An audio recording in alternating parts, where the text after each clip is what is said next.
What's up, YouTube? First video ever. So yeah, kind of nervous, but whatever. Anyway, I'm tired of seeing the same deck, so I came up with something different. I guess off the top of my head, I didn't think of it. I just did it, and it turned out pretty well. Very well, actually. Very well. I lose rarely, very rarely with this deck. But yeah, let's begin. I went out like all out, full throttle with my power as much as I could in here, and came out good. So there's 3 Archfiends and 2 Mad Dogs. It's all 1900. A Summon Skull and the Axe Dragonote. This card looks offensive, but I use it to stall time. Knowing that I won't be attacked, I stall time and get the cards I need in my hand. Yeah, that's what that's for.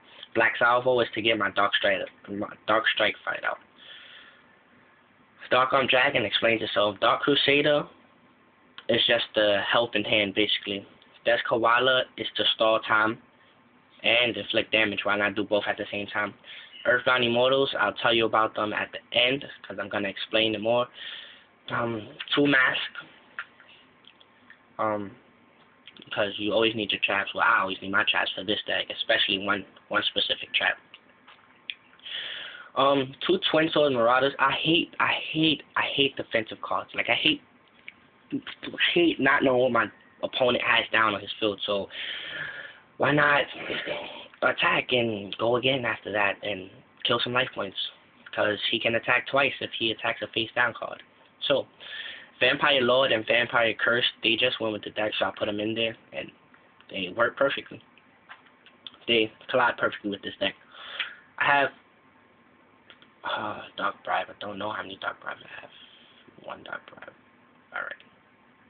I have 1 Bottomless, 1 Dark Bribe, 1 Draining Shield, I think, 1 Dust Tornado, and 2 Light Imprisoning Mirrors, because this is a dark deck, and anything that I go against that's light is got to go.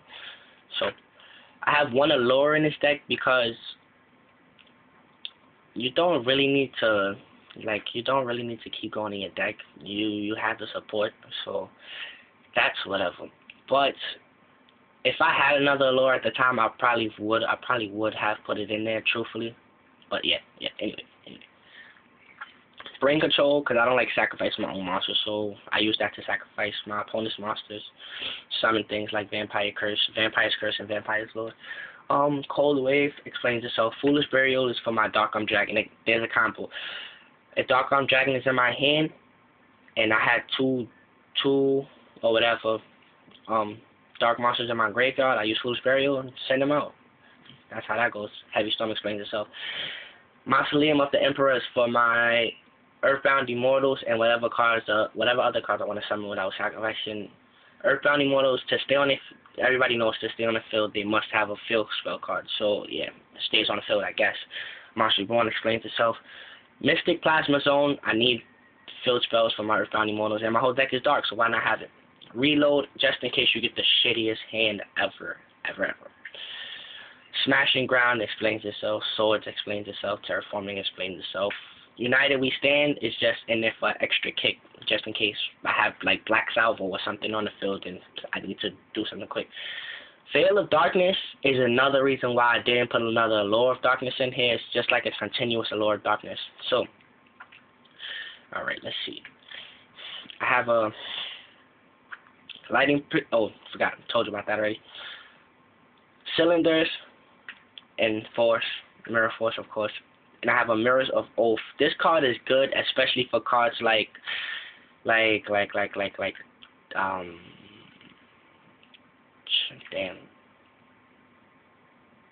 Giant Germ or whatever. Like any card that'll bring out another card after it's destroyed. You can destroy that card and draw 1 card. This just makes life easier and better. Negate attack explains itself. Robin Goblin, I like to take my opponent down multiple ways, so Robin Goblin helps that. Now, the trap card that I was specifically talking about earlier is Royal Decree. This card is, oh my gosh, it holds this deck together. If this card wasn't in here, don't know what happened. Alright, so Royal Decree is so important because if you have the card you need to summon either Dark Arm Dragon, Dark Strike Fighter, or the Earthbound Immortals, you play Royal Decree and your opponent won't stop you. that's what that's for. And I need to get another one in here. But okay, now the build of this deck is based around the 4 cards: Dark Arm Dragon, the 2 Earthbound Immortals in my deck, and Dark Strike Fighter. It's basically power, not really defensive. It has a unique style, but it wins a lot. So, subscribe, comment, tell me what you think.